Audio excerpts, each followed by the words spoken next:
سب سے پہلے آپ دیکھیں گے کہ خواتین کے اندر اس بات کا رجحان بہت زیادہ پایا جاتا ہے کہ کسی بھی قسم کا نقصان ہو جائے، کسی بھی قسم کی کوئی دکھ، کوئی پریشانی، کوئی غم لاحق ہو جائے تو ہمارے بر صغیر کی اور بالخصوص ہمارے گھروں کی خواتین جو ہیں ان کا سب سے پہلا جملہ یہ ہوتا ہے کہ لگتا ہے کسی نے جادو کر دیا ہے۔ اس کے بعد اگلا جملہ یہ ہوتا ہے کہ اس کو کسی کی نظر لگ گئی ہے۔ اسی پر بس نہیں ہوتا بلکہ اس سے آگے ایک سٹیپ اور اٹھا لیا جاتا ہے کہ اگر کبھی گھر میں کوئی ویسے ہی کوئی انہونا کام ہو جائے، کوئی روٹین لائف سے ہٹ کر کوئی کام ہو جائے تو اگلا سٹیپ یہ ہوتا ہے کہ اس پر کوئی نہ کوئی جنات کا اثر لگتا ہے۔ یہ بہت زیادہ بیماری ہمارے گھروں کے اندر پائی جاتی ہے۔ اس بات سے دین اسلام انکار نہیں کرتا کہ جادو ہو جاتا ہے، نظر لگ جاتی ہے، جنات کا وجود موجود ہے، وہ انسانوں کے اوپر حملہ آور ہوتے ہیں، ان باتوں سے انکار نہیں کیا جا سکتا، لیکن یہ اتنے بھی عام نہیں ہیں جتنا کہ ہم نے ان کو عام بنا دیا ہے۔ اتنی بھی آسانی سے جادو نہیں ہو جاتا، اور اتنی آسانی سے کوئی جنات جو ہیں وہ انسانوں کو قابو نہیں کر لیتے۔ جو بندہ نماز 5 وقت کی نماز پڑھتا ہے، رسول اللہ صلی اللہ علیہ وآلہ وسلم کے فرامین کے مطابق فجر کی نماز پڑھنے والا ہی اللہ رب العزت کی حفاظت میں آ جاتا ہے، شیطان اس کے اوپر کیسے حملہ کر سکتا ہے؟ اسی طرح اگر آپ اذکار کرتے ہیں، سورۃ الفلق پڑھتے ہیں اور سورۃ الناس صبح شام پڑھتے ہیں، آپ کے اوپر جادو اثر نہیں کر سکتا۔ اسی طرح اعوذ بکلمات اللہ التامۃ من کل شیطان وہامہ ومن کل عین لامہ، اور اسی طرح بسم اللہ الذی لا یضر، یہ دعائیں اگر آپ صبح شام پڑھتے ہیں تو آپ کے اوپر کوئی جنات، کوئی جادو، کوئی نظر بد کا حملہ نہیں ہو سکتا۔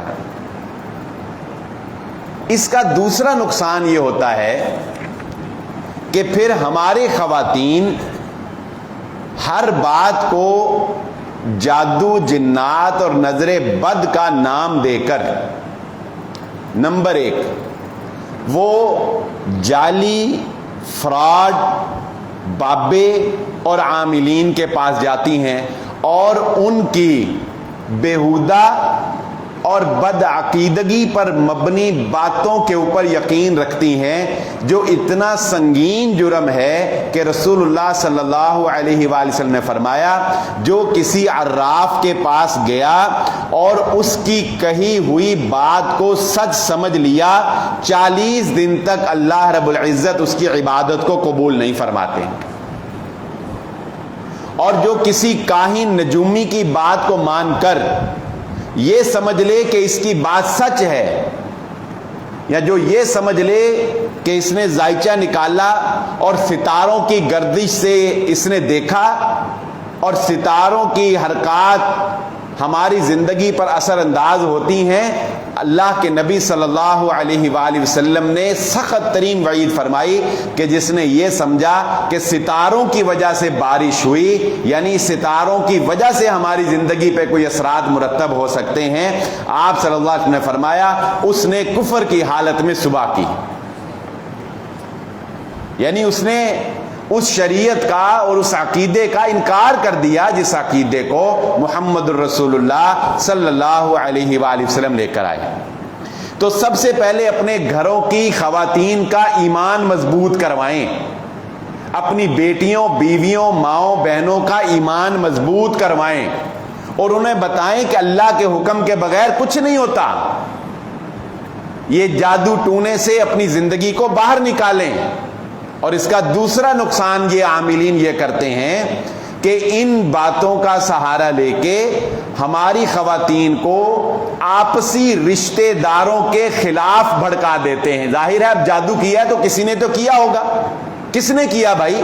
اب وہ 7 سمندر پار جو ہمیں جانتا نہیں اس نے تو نہیں کرنا نا. پھر یہ جملہ زبان زد عامہ اپنوں نے ہی کیا ہے, اپنے ہی کرتے ہیں. تو وہ اپنے کون ہوں گے؟ وہ اپنے قریبی رشتہ دار ہوں گے. فلہذا شیطان دل میں اپنوں کے بارے میں قطع رحمی پیدا کر دے گا, قطع تعلقی پیدا کر دے گا, اور اپنوں کے ساتھ دل ہی دل میں نفرت جنم لینے لگ جائے گی اور ایک سرد جنگ شروع ہو جائے گی. اور دنیا کا کوئی عامل آپ لے آئیں, دنیا کا کوئی بڑے سے بڑا جادوگر لے آئیں, وہ کبھی بھی یہ نہیں بتا سکتا کہ اس پر فلاں بندے نے جادو کیا. کوئی نہیں بتا سکتا. سب جھوٹ اور فراڈ ہے. یہ نوٹ کر لیں میری بات. کسی ایسا فارمولا کسی کے پاس نہیں ہے جو یہ بتا دے کہ یہ جادو اور جنات. اور یہ ایسے ایسے فراڈیے ہیں, ان کے ایسے ایسے گروہ ہیں کہ ہم نے اس پر اکثر و بیشتر گفتگو کی ہے کہ ان کے گروہ تو ایسے موجود ہیں کہ آپ ایک عامل کے پاس جاتے ہیں, اس نے آگے سے بندے رکھے ہوئے ہیں, وہ آپ کو آپ کے علاقے میں, یعنی اگر آپ قصور سے فیصلہ آباد تشریف لائے ہیں نا عامل کو چیک کرانے کے لیے, تو فیصلہ آباد میں بیٹھے ہوئے عامل کا نیٹ ورک قصور میں موجود ہے, اور وہ یہاں بیٹھے ہوئے آپ کو کہے گا کہ آپ کے گھر کے قریب والے قبرستان کے فلاں درخت کے نیچے اتنے تعویذ بندے ہوئے ہیں, پھینکے ہوئے ہیں, جاؤ وہاں جا کے نکال لو اور تمہیں مل جائیں گے. اب جب یہ وہاں جاتے ہیں تو جانے میں جتنا ٹائم ان کو لگنا ہے 2-4 گھنٹے, اس سے پہلے یہ عامل یہاں بیٹھا اپنے وہاں کے بندوں سے وہاں پر تعویذ دبوا دیتا ہے. اور جب آپ جا کر نکالیں گے تو آپ تو کہیں گے عامل بابا آپ ہی خدا ہیں, نعوذ باللہ. ایسی پکی خبر. تو میں ایسے بہت سے معاملات آپ کے سامنے اکثر و بیشتر رکھتا رہتا ہوں. اپنے خواتین کو بتائیے اور سمجھائیے, ان عاملین سے خدا را دور رہیں, یہ سب فراڈ اور جعلی ہیں. اللہ تعالیٰ نے شیطان سے بچنے کا ہر طریقہ محمد الرسول اللہ صلی اللہ علیہ وسلم کے راستے قرآن میں اور احادیث میں ہمیں بیان کر دیا. اور اگر کسی سے دم وغیرہ کی اجازت شریعت نے دی ہے کروانا ہو تو متقی, پرہیزگار اور واحد بندے کا انتخاب کریں. یہ ٹھگ, لالچی, فراڈی اور مستقبل کی خبریں دینے والے اور ڈرانے والوں سے اجتناب کریں. دوسری بات, ہماری خواتین کے اندر یہ عادت پائی جاتی ہے کہ وہ بہت سی بیوٹی کے نام کے اوپر اپنی خوبصورتی کو برقرار رکھنے کے لیے یا خوبصورتی میں اضافہ کرنے کے لیے بہت سے ایسے کام کرتی ہیں جن سے شریعت نے نہ صرف منع فرمایا بلکہ ان کو حرام قرار دیا, بلکہ رسول اللہ صلی اللہ علیہ وآلہ وسلم نے لعنت فرمائی. میں وہ چند ایک آپ کے سامنے رکھ دیتا ہوں. مثال کے طور پہ نمبر 1, اللہ کے نبی صلی اللہ علیہ وآلہ وسلم نے لعنت فرمائی ہے ان عورتوں پر جو آئی بروز, ابرو کے بال ترشاتی ہیں یا تراشتی ہیں یا ترشواتی ہیں. خواتین کے لیے حرام ہے کہ وہ آنکھوں کے اوپر آئی بروز کی تراش خراش کروا کے ان کو بنائیں. رسول اللہ صلی اللہ علیہ وسلم نے لعنت فرمائی. مجھے تو نام بھی وہ صحیح نہیں آتے, آئی لیشز شاید ان کو بولتے ہیں, کہ پلکوں کے بالوں کے ساتھ مصنوعی بال ملا کے پلکوں کو بڑا کر کے دکھانا. اللہ کے نبی صلی اللہ علیہ وآلہ وسلم نے لعنت فرمائی ایسی عورتوں کے اوپر جو اپنے اوریجنل بالوں کے ساتھ مصنوعی بالوں کو ملاتی ہیں. وگ لگانا, پراندہ باندھنا, اپنے اوریجنل بالوں کے ساتھ مصنوعی بالوں کو اٹیچ کر کے اپنے بالوں کو لمبا دکھانا, جس میں وگ آ جائے گی, پراندہ آ جائے گا, آئی لیشز آ جائیں گی. خواتین کا ان چیزوں کو استعمال کرنا شریعت کی روشنی میں قطعاً حرام. ہاں الا یہ کہ ایسی صورت میں شریعت اجازت دیتی ہے کہ جو کسی بیماری کی وجہ سے یا کسی اور وجہ سے خواتین کے سر کے سارے بال جھڑ جائیں یا کوئی بالوں کی اتنی کثیر تعداد جھڑ جائے کہ وہ عیب دار لگنے لگ جائیں، تو پھر شریعت یہ اجازت دیتی ہے کہ عیب کو ختم کرنے کے لیے مجبوری کی حالت میں خواتین وگ کا استعمال کر سکتی ہیں، کیونکہ رسول اللہ صلی اللہ علیہ وآلہ وسلم کے دور میں ایک صحابی کی جنگ کے دوران ناک کٹ گئی تھی، تو اب ناک کا کٹ جانا یہ ایک عیب ہے، تو وہ نبی صلی اللہ علیہ وسلم کے پاس آئے اور انہوں نے کہا اللہ کے نبی صلی اللہ علیہ وسلم یہ میری ناک تلوار لگی کٹ گئی، تو اگر آپ مجھے اجازت دیں تو میں سونے کی ناک، کیونکہ اس وقت اتنی ٹیکنالوجی تو نہیں تھی لیکن سونے چاندی کے اعضاء کی طرح کے بنا کے لگا دیے جاتے تھے، کیونکہ ان کو نہ زنگ لگنا ہے نہ انہوں نے خراب ہونا نہ اس میں ایسا کوئی مسئلہ، تو انہوں نے اجازت مانگی کہ آپ مجھے سونے کی ناک اگر لگانے کی اجازت دیں، تو اللہ کے نبی صلی اللہ علیہ وسلم نے ان صحابی کو سونے کی ناک لگوانے کی اجازت دے دی تھی۔ اس حدیث سے علماء کرام کا یہ استدلال ہے کہ ویسے تو سونا مردوں کے لیے حرام ہے، ویسے تو سونا مردوں کے لیے حرام ہے، لیکن چونکہ وہ صحابی مجبور ہو گئے تھے، عیب اپنا ان کا اتنا نمایاں تھا کہ اس عیب کو چھپانے کے لیے رسول اللہ صلی اللہ علیہ وسلم نے انہیں اتنی اجازت دے دی کہ وہ سونے کی ناک بنا کر لگوا لیں۔ تو اسی حدیث سے استدلال کرتے ہوئے پھر یہ اجازت دیتی ہیں، جیسا کہ شیخ ابن عثیمین رحمہ اللہ نے اس پہ فتویٰ لکھا کہ خواتین کا اگر، جیسا کہ آج کل اللہ تعالیٰ سب کی حفاظت فرمائے، کینسر کے علاج میں بسا اوقات ایسا ٹریٹمنٹ کیا جاتا ہے کہ خواتین کے سارے بال جو ہیں وہ جھڑ جاتے ہیں، بالکل سر صاف ہو جاتا ہے، تو ظاہر ہے کہ ایسی صورت میں یہ ایک بہت شدید عیب ہے، تو ایسے عیب کو چھپانے کے لیے شریعت مجبوراً گنجائش دیتی، ادروائز کسی قسم کے بالوں کے ساتھ بالوں کو ملانا وہ رسول اللہ صلی اللہ علیہ وسلم کی حدیث میں منع ہے۔ البتہ پیوند کاری جو کی جاتی ہے، جو پیوند کاری کے ذریعے سے بالوں کو اگایا جاتا ہے، اس کی کوئی ممانعت نہیں ہے، وہ جائز ہے۔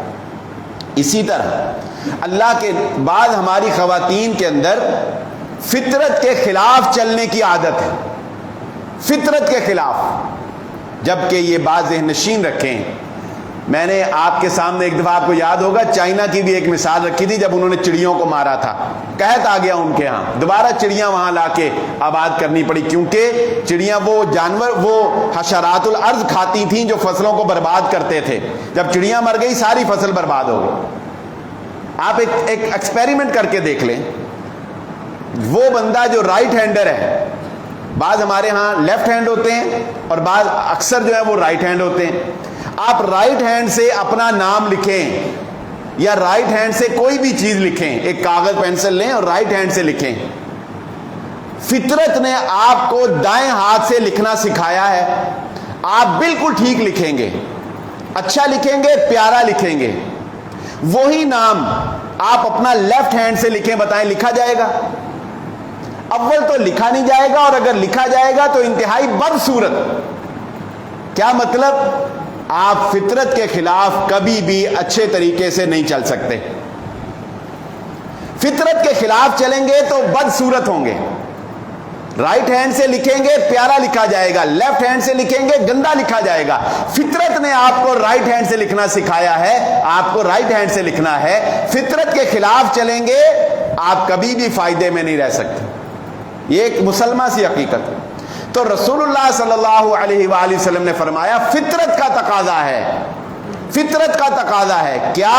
نمبر 1 زیر ناف بالوں کو صاف کرنا، نمبر 2 بغل کے بالوں کو صاف کرنا، اور نمبر 3 ناخنوں کو کاٹنا، ناخنوں کو کاٹنا، مونچھوں کو صاف کرنا۔ ہماری خواتین سے متعلق جو بات ہے وہ ہے ناخنوں کا کاٹنا۔ اس کی حد مدت جو رسول اللہ صلی اللہ علیہ وآلہ وسلم نے بیان فرمائی، آپ صلی اللہ علیہ وآلہ وسلم نے ارشاد فرمایا ناخن کاٹنے کی زیادہ سے زیادہ مدت جو ہے وہ 40 دن ہے۔ 40 دن کے اندر اندر یہ غیر ضروری بالوں کا کاٹنا اور ناخنوں کا کاٹنا، رسول اللہ صلی اللہ علیہ وآلہ وسلم نے فرمایا ان کی اینڈ لاسٹ ڈیٹ، وہ بل جمع کرانے کی ایک لاسٹ ڈیٹ ہوتی ہے نا، یہ سبمٹ کروانے کی، اپنا پروفائل سبمٹ کروانے کی لاسٹ ڈیٹ جو ہے یہ 40 دن ہے. 40 دن کے بعد اگر کوئی خاتون اپنے ناخن نہیں کاٹتی، اپنے ناخن بڑھا کے رکھتی ہے، وہ رسول اللہ صلی اللہ علیہ وآلہ وسلم کے فرمان کی مخالفت کرتی ہے اور اس مخالفت کی وجہ سے وہ گناہگار ہے. تو ہماری خواتین کا لمبے لمبے ناخن رکھنا یہ رسول اللہ صلی اللہ علیہ وآلہ وسلم کے فرامین کی مخالفت ہے. اور پھر یہ بھی مشاہدے میں آئے گی بات کہ خواتین اپنی غیر ضروری شاپنگز کی وجہ سے، غیر ضروری فنکشنز اٹینڈ کرنے کی وجہ سے، بہت زیادہ مہنگا میک اپ استعمال کرنے کی وجہ سے، ناخنوں کے اوپر نیل پالش لگانے کی وجہ سے اور بہت سی وجوہات کی وجہ سے نمازوں کو چھوڑنا گوارا کر لیتی ہیں مگر اپنے کام کو چھوڑنا گوارا نہیں کرتی. یعنی اس وجہ سے نماز چھوڑی جا رہی ہے کہ اب میک اپ صاف کیا تو میک اپ نقصان بڑھا ہے، اس وجہ سے نماز چھوڑنی پڑی. جبکہ شریعت نے نمازوں کو جمع کرنے کی بھی ایک بڑی رخصت دی. ایک بڑا لانگ پیریڈ آپ کو مل سکتا ہے کہ اگر آپ نمازوں کو جمع کر لیتی ہیں تو ایک لمبا ٹائم آپ کو مل جاتا ہے کہ آپ اس کے اندر مینج کر کے اپنے نمازوں کو جو ہے وہ پڑھ سکتی ہیں. اور خواتین کے لیے تو یہ بھی سہولت ہے کہ انہوں نے با جماعت نہیں پڑھنی ہوتی، لہذا اور زیادہ گیپ ان کو مل جاتا ہے. لیکن اس کے باوجود شادی بیاہ کی تقریبات کی وجہ سے نماز چھوڑ دینا، آپ شاپنگ کرنے گئی ہیں، بازار میں ہی اتنا ٹائم لگا دیا کہ نماز چھوڑ دی، آپ نے میک اپ اتنا مہنگا کیا ہوا ہے کہ اب اس کو ریموو کرنا جو ہے وہ دل اجازت نہیں دیتا، لہذا آپ نے چھوڑ دی. تو سن لیجئے کہ رسول اللہ صلی اللہ علیہ وآلہ وسلم نے ارشاد فرمایا، اللہ رب العزت کے ہاں قیامت والے دن سنگین ترین جرائم میں سے، ابو داؤد کی روایت ہے، سنگین ترین جرائم میں سے قیامت والے دن اللہ رب العزت کے ہاں یہ جرم ہوگا کہ جس بندے نے اپنے دنیا کے کام کی وجہ سے دین کے کسی کام کو چھوڑ دیا، وہ اسی جرم میں پکڑا جائے گا. یہ کوئی چھوٹی بات نہیں. دنیا کے کام کی وجہ سے دین کے کام کو چھوڑ دینا. اللہ تعالی ہم سب کو معاف فرمائے اور ہمارے اس معاملے میں ہمیں اپنی اصلاح کرنے کی توفیق عطا فرمائے. 3 باتیں ہو گئی جو ہماری خواتین کے اندر کثرت سے یہ خرابیاں اور یہ عیب پائے جاتے ہیں. نمبر 4، رسول اللہ صلی اللہ علیہ وآلہ وسلم کے فرامین کے مطابق ایک عورت کی گھر کے اندر اولین ذمہ داری کیا ہے؟ عورت کے لیے مرد کی نسبت جنت بہت آسان ہے، اتنی آسان کہ رسول اللہ صلی اللہ علیہ وآلہ وسلم فرمایا، نمبر 1 فرائض عورت پوری کرتی رہے، نمبر 2 اپنے گھر کی 4 دیواری کے اندر اپنے آپ کو محفوظ رکھے، اپنے پردے کا، عزت کا، خامند کی عزت کی حفاظت کرے، نمبر 3 اپنے بچوں کی تعلیم و تربیت کرے. ان 3 کاموں پر صرف پابندی کر لے اور کوئی ایکسٹرا کام نہ کرے، اللہ رب العزت قیامت والے دن اس عورت کو جنت میں داخلہ عطا فرما دے. اتنی آسان. ہماری خواتین کی اولین ترجیح کیا ہے؟ دین کی روح سے اور معاشرے کی تشکیل کی روح سے اولاد کی تربیت کرنا، خاوند کی ضروریات زندگی پوری کرنا، اس کی خدمت بجا لانا، اس کے آنے سے پہلے اس کے ضیافت کا اہتمام کرنا، جس میں ساری چیزیں آ جائیں گی.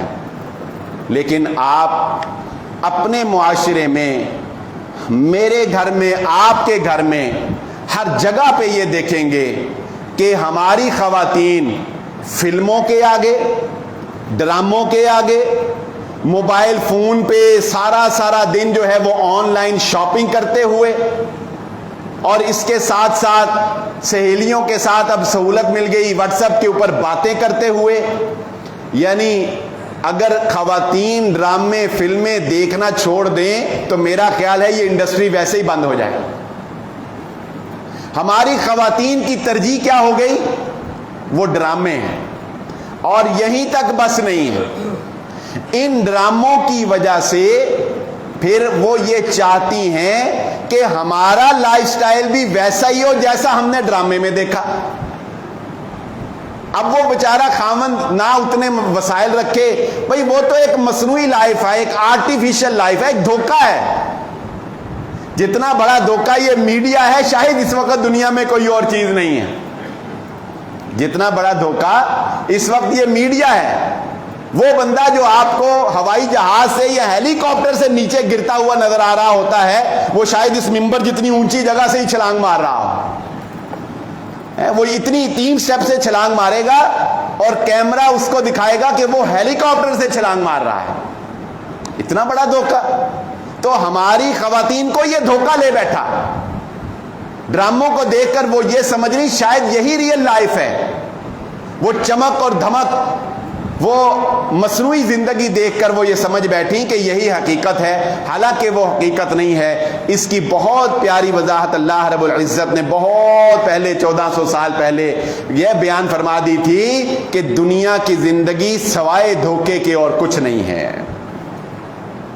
دنیا کی زندگی دھوکا ہے, دھوکا. آپ دیکھ رہے ہیں اس سے زیادہ دھوکا کی وضاحت اور دھوکے کی نشاندہی جو آج کے دور میں ہو گئی, اس سے زیادہ اور کیا ہو سکتی. اس معاملے میں خواتین کو اپنی اصلاح کرنے کی ضرورت ہے. نمبر 5, خواتین کا بغیر محرم کے سفر کرنا, ڈرائیورز کے ساتھ بغیر محرم کے گاڑی کے اندر اکیلے جانا, خلوت اختیار کرنا, خواتین کا مردوں کے ساتھ دوستی لگانا, یہ وہ عیب ہیں جو معاشرے کے اندر بڑی خرابیوں کے باعث بن رہے ہیں, بڑے گناہوں کا سبب بن رہے ہیں. یہ دعا زہرا کا کیس آپ کے سامنے آیا, ایک چھوٹی سی بچی کا. کیا ہوا تھا بتائیں؟ ایک گیم کھیلتے ہوئے اس بچی کی ایک لڑکے کے ساتھ گیم میں انڈرسٹینڈنگ ہو گئی, اور اس گیم کے اندر انڈرسٹینڈنگ جو ہے وہ دوستی میں, اور دوستی محبت میں, اور محبت جو ہے وہ رشتہ ازدواج میں ایک غیر اسلامی اور غیر قانونی طریقے سے شامل ہو گئی, اور ماں باپ کی عزت کا جنازہ بھی نکال دیا, اور ماں باپ کی وہ تمام محبت اور چاہتیں بھی جو ہے وہ پانی میں بہا دیں, اور ایک لڑکے کے ساتھ کراچی سے بھاگ کر لاہور میں جا کے شادی کر لی. یہ ہے نتائج خواتین کا. رسول اللہ صلی اللہ علیہ وآلہ وسلم نے منع فرما دیا. ایک بات تو یہ نوٹ کر لیں, تعلیم کے لیے لمبے لمبے سفر کرنا, دوسرے ملکوں میں خواتین کا, بچیوں کا بغیر محرم کے سفر کرنا اور وہاں جا کے ہاسٹلز کے اندر رہنا, اور اسی طرح دوسرے شہروں میں جا جا کے بغیر محرم کے سفر کرنا اور بغیر محرم کے ہاسٹلز کے اندر رہنا اور بغیر کسی نگرانی کے رہنا, یہ برائیوں کو جنم دینے والے شیطان کے ہتھیار ہیں. چنانچہ رسول اللہ صلی اللہ علیہ وآلہ وسلم نے ارشاد فرمایا کسی عورت کے لیے یہ جائز نہیں ہے. مختلف روایات ہیں, ان کا لب لباب اور خلاصہ کلام یہ ہے کہ کسی عورت کے لیے یہ جائز نہیں ہے کہ وہ آدھے دن کے برابر مسافت کا جو سفر ہے وہ بغیر کسی محرم کے کرے. بغیر محرم کے سفر کرنا عورت کے لیے جائز نہیں ہے. اب آپ کہیں گے کہ گاڑی میں ڈرائیور کے ساتھ تو آدھے دن کا سفر نہیں ہوتا, وہ تو یہ یہاں بازار گئی اور بازار سے آ گئی, تو اس پر دوسرا حکم اپلائی ہوتا ہے. اور وہ دوسرا حکم کیا ہے کہ رسول اللہ صلی اللہ علیہ وآلہ وسلم نے ارشاد فرمایا کوئی مرد کسی عورت کے ساتھ, کوئی عورت کسی مرد غیر محرم کے ساتھ تنہائی اختیار نہ کرے. جب یہ دونوں اکیلے بیٹھیں گے تیسرا ان میں شیطان ہوگا جو وسوسے پیدا کر کے ایک دوسرے کے قریب کر کے گناہ تک لے جائے. خلوت, تنہائی مرد اور عورت کی, یہ خود اپنے آپ کو گناہ میں پھینکنے والی بات ہے. اپنے ایمان کو آزمانے کی شریعت ویسے ہی ہمیں اجازت نہیں دیتی. شریعت کہتی ہے بہتے پھنے خانہ بنو کہ میں بڑا صابر شاکر اور بڑا مواحد اور بڑا متقی اور پرہیزگار ہوں. شریعت کہتی ہے گناہ کے اڈوں سے دور رہو، پھسلتے دیر نہیں لگتی، بہکتے دیر نہیں لگتی. اس لیے شریعت راستے روکتی. تو خواتین کا اس معاملے کے اندر سستی کا شکار ہونا، اس کو ایوائڈ کرنا ہوگا، اس کو ترک کرنا ہوگا، اس کو ختم کرنا ہوگا. آگے چلیے. یہ تو خیر اکثر ہی ڈسکس ہوتا رہتا ہے، لیکن چونکہ خواتین کے مسائل پہ بات ہو رہی ہے تو اس بات کو بہرحال ذکر کر دینا چاہیے کہ بغیر پردے کے لباس کے معاملے میں عدم توجہی، بہت زیادہ باریک لباس پہننا، بغیر پردے کے گھر سے باہر نکلنا، جسم کے ساتھ چپکا ہوا لباس پہننا، مردوں کے ساتھ گفتگو کے اندر، آواز کے اندر تصنع پیدا کرنا، بناوٹی پن پیدا کرنا، جاذبیت پیدا کرنا، اٹریکشن پیدا کرنا، گھر سے نکلتے وقت ایسی خوشبو لگانا جو خوشبو مردوں تک پہنچے اور مرد اس کو سونگھ کے ان کی طرف متوجہ ہوں. یہ سارے وہ گناہ ہیں، وہ ہتھیار ہیں شیطان کے، جن کو محمد الرسول اللہ صلی اللہ علیہ وآلہ وسلم نے حرام قرار دیا. اور یہ بات بھی میری مائیں بہنیں اور خواتین سن لیں کہ سورۃ النور کے اندر اللہ رب العزت نے جہاں مردوں کو یہ حکم دیا ہے کہ وہ اپنی نگاہیں نیچی رکھیں، وہاں خواتین کو بھی یہ الگ سے قل للمؤمنات یغضضن من ابصارہن.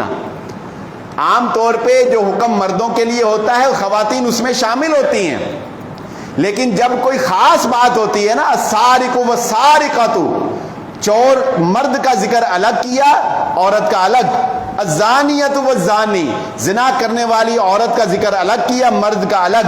جب کوئی بات بڑی اہم ہوتی ہے نا تو اللہ تعالیٰ الگ الگ ذکر کرتے ہیں، وگرنہ یا ایھا الذین آمنوا کہتے ہیں مرد بھی آگے عورتیں بھی آگئی. اللہ تعالیٰ نے مردوں کو الگ کہا اپنی نگاہیں نیچی رکھو، اور خواتین کو الگ کہا اپنی نگاہیں نیچی رکھو. یہ نہیں کہ مرد بیچارہ نیچے نظریں کر کے آتا رہے اور خاتون اس کو گور کے دیکھتی رہے. ایسی اجازت شریعت نے نہیں دی. خواتین جب گھر سے باہر نکلیں گی، خواتین کو بھی یہ حکم ہے گاڑی میں بیٹھیں، رکشے میں بیٹھیں، موٹر سائیکل پر بیٹھیں، بازار میں چلیں، جہاں بھی جو بھی کام کریں، خواتین کو بھی یہ حکم ہے کہ اپنی نگاہوں کو نیچا رکھا کریں. ایک نظر جو غیر ارادی طور پر پڑ جائے وہ صرف معاف، اس کے علاوہ نظر نہ عورت کو معاف نہ مرد کو معاف. ان باتوں کا اہتمام گھروں کے اندر کروانے کی ضرورت ہے. خواتین کے اندر جس کو قرآن نے سورہ یوسف میں بیان کیا اور رسول اللہ صلی اللہ علیہ وآلہ وسلم نے مختلف مواقع کے اوپر بیان کیا کہ خواتین کے اندر کچھ عادتیں ایسی پائی جاتی ہیں جو مکر اور فریب پر مبنی ہیں. مکر اور فریب پر مبنی ہوتی ہیں. جیسا کہ قرآن میں کہا حضرت یوسف علیہ السلام کے واقعے میں جب زلیخا نے حضرت یوسف علیہ السلام پر الزام لگایا تو عزیز مصر نے کہا تمہارے مکر بڑے خطرناک ہیں. اور رسول اللہ صلی اللہ علیہ وآلہ وسلم نے بھی فرمایا کہ تمہارے اندر ایک ناشکری کی عجیب سی عادت پائی جاتی ہے. تو ہمارے گھروں کے اندر خواتین کی تربیت کے اندر اس بات کا اہتمام ہونا چاہیے کہ مکر اور فریب سے بچیں. چھوٹی سی تکلیف کو خاوند کے سامنے بڑا کر کے بیان کرنا، چھوٹی سی بات کو بتنگڑ بنا کے بڑی جنگ کے اندر تبدیل کر دینا، ہر سہولت ہونے کے باوجود کہنا کہ مجھے کچھ نہیں ملا. تمام آسائش زندگی جو خاوند دے سکتا ہے وہ میسر ہونے کے باوجود ہر وقت روتے رہنا اور یہ کہنا کہ میری زندگی گویا برباد ہو گئی.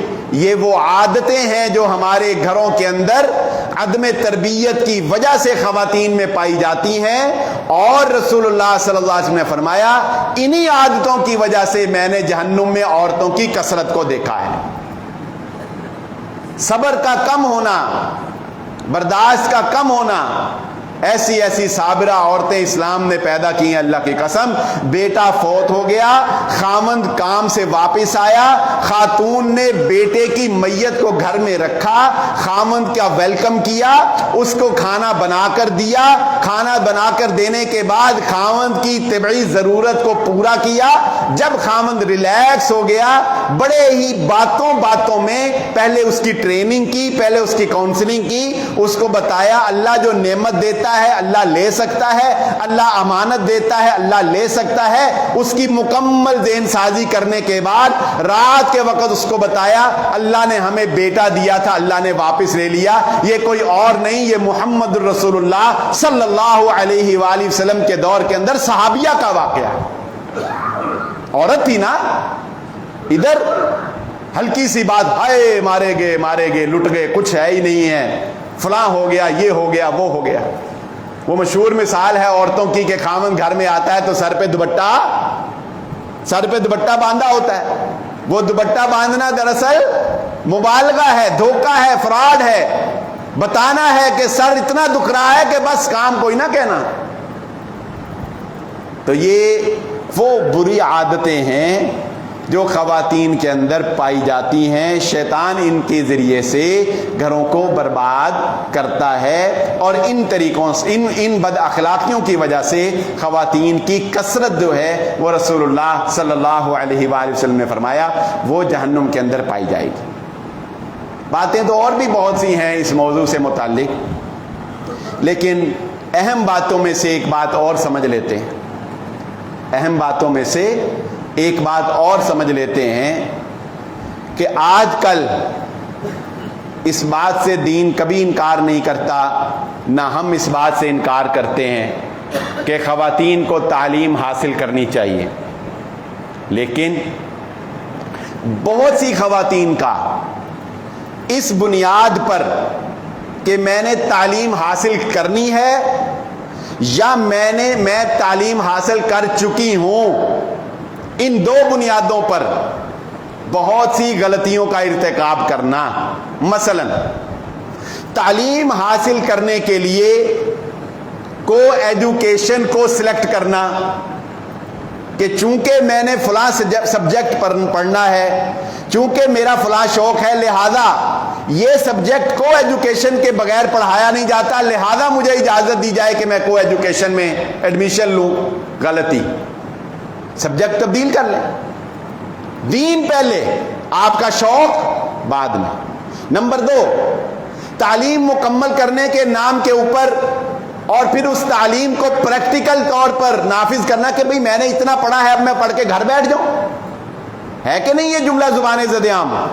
بھئی میں نے اتنا پڑھا کس لیے پڑھا؟ گھر بیٹھنے کے لیے نہیں، اب جب تک میں اس کو پریکٹیکل نہیں کر لیتی میں شادی نہیں کرواتی۔ چلو،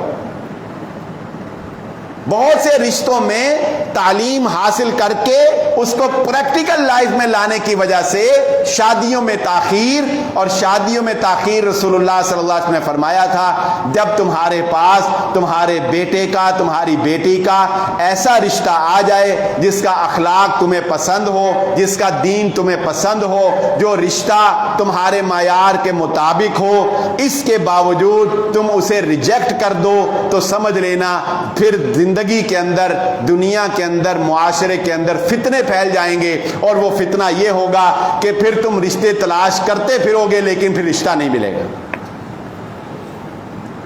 وہ جو وقت تھا جب لوگ پوچھتے تھے، کہتے تھے، تب تو رشتے اچھے آتے تھے، تب تو یہ کہہ کے ٹال دیا کہ ابھی تعلیم مکمل نہیں ہوئی، اور تعلیم مکمل ہونے کے بعد یہ کہہ کے ٹال دیا کہ ابھی پریکٹیکل نہیں کیا۔ اور اس سے اگلا سٹیپ یہ ہے جو خواتین کے اندر غلطی ہے کہ شادی کے بعد بھی اس بات پر اصرار کرنا کہ چونکہ میں تعلیم یافتہ ہوں فلہذا میں ہاؤس وائف بن کے نہیں رہ سکتی، مجھے جاب کرنی ہی کرنی ہے، مجھے نوکری کرنی ہے۔ کیوں؟ کیونکہ میں نے تعلیم حاصل کی ہے۔ اس پر ہم گاہے بگاہے گفتگو کرتے آئے ہیں۔ عورتوں کا نہ نوکری کرنا منع ہے، عورتوں کا نہ تعلیم حاصل کرنا منع ہے، لیکن اس کے کچھ قواعد اور ضوابط ہیں، کچھ اصول ہیں۔ جب آپ ان اصولوں کو، ان قواعد و ضوابط کو چھوڑ دیں گے، پھر آپ کے گھر برباد ہوں گے۔ ایک اصولی بات مائیں بہنیں بیٹیاں سمجھ لیں، جس کام سے ان کا گھر برباد ہوتا ہو وہ کام چھوڑنا ہے، گھر برباد نہیں کرنا۔ بات سمجھ گئے؟ جاب کرنے سے گھر ٹوٹتا ہو، ہم کیا کہتے ہیں؟ جاب کرنی ہے، گھر ٹوٹا ٹوٹ جائے۔ گھر بچانا سب سے اولین ترجیح ہے معاشرے کی۔ گھر بچتا ہے تو معاشرہ بچتا ہے، اور معاشرہ بچتا ہے تو ایک نظام بچتا ہے، اور نظام بچتا ہے تو معاشرے کے اندر، دنیا کے اندر امن قائم ہوتا ہے۔ یہ صرف نشاندہیاں تھیں، اشارے تھے کہ جن سے ہم یہ سمجھ سکیں کہ ہمارے گھروں کی خواتین، ہماری مائیں بہنیں بیٹیاں، وہ دین اسلام کے معاملے میں غیر محتاط کیوں ہیں۔ اللہ رب العزت سے دعا ہے اللہ تعالیٰ جو کہا اور جو سنا سمجھنے کی اور عمل کرنے کی توفیق عطا فرمائے۔ وآخر الدعوانا الحمدللہ رب العالمین۔